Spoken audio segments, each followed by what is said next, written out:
Part of what I'm going to do today is hopefully finish clearing out this front wall. I've spent about an hour in here already, just on the front and a little bit on the parking area there, but we're going to be clearing out the rest of this brush. It's on the front wall to clear that out, and actually to install this sign, which is to ask for the safe return of the Milburn Cemetery historical marker that was, like I say, stolen from the property about 6 months ago.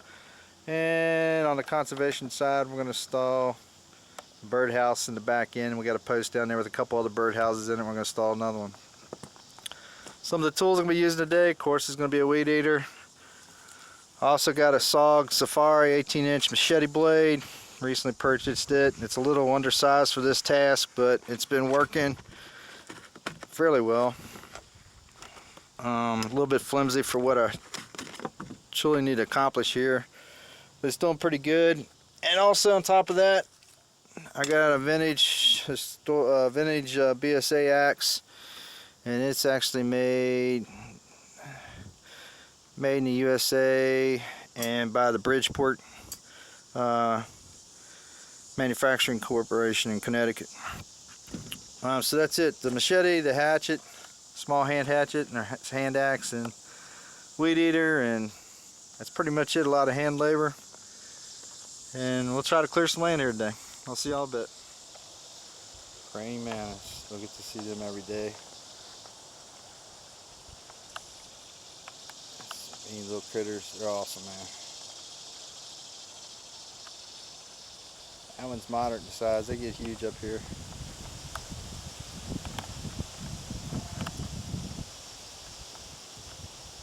Focus, focus, focus. Alright, get ready to bug out of here.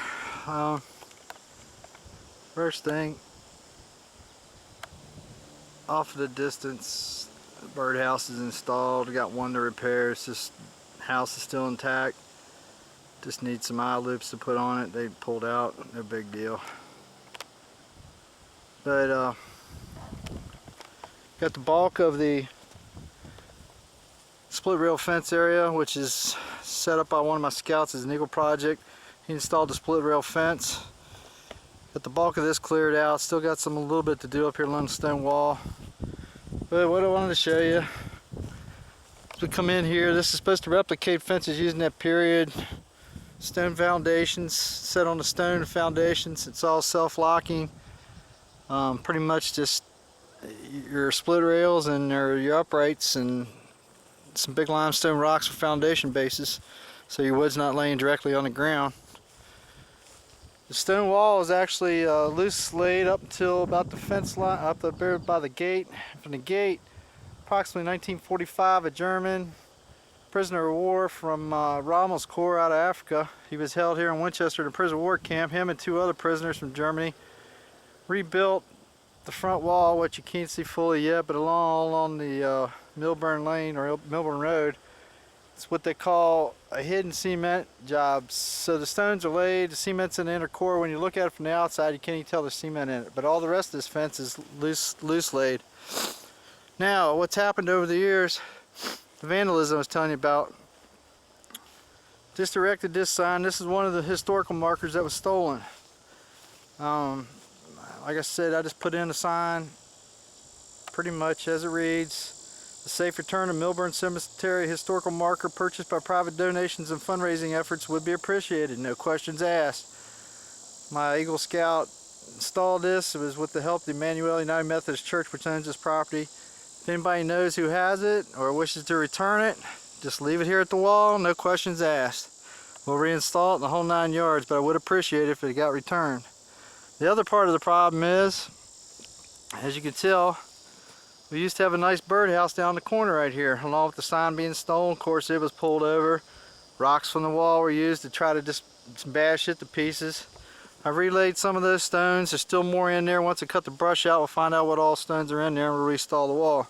The other part is, when they're doing the vandalism, they cross the fence here. As you can tell, I've already relayed a couple stones, but they knocked the wall down in the process. So that's what we call vandalism slash theft slash whatever you want to call it. But every time somebody comes in here, it's not just one thing, but it's like dominoes. It just dominoes. Historical marker stolen, Birdhouse is destroyed, stone wall fence, the integrity of that's been disrupted.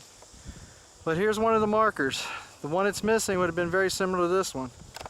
I'll back off a minute so hopefully you can see it.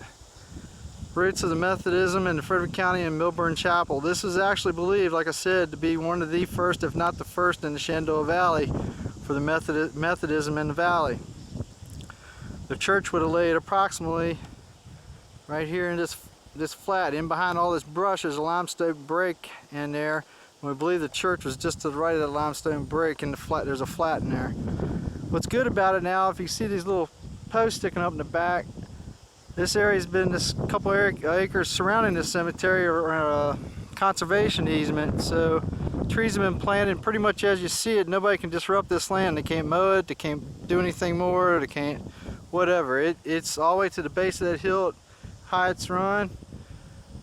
Out there about a quarter of a mile, all the way around the cemetery, up to that fence. I don't know if you can see it in the far distance, but there's a fence up there, farm field fence. It's just wire and locust posts. Up to about that fence is a conservation easement.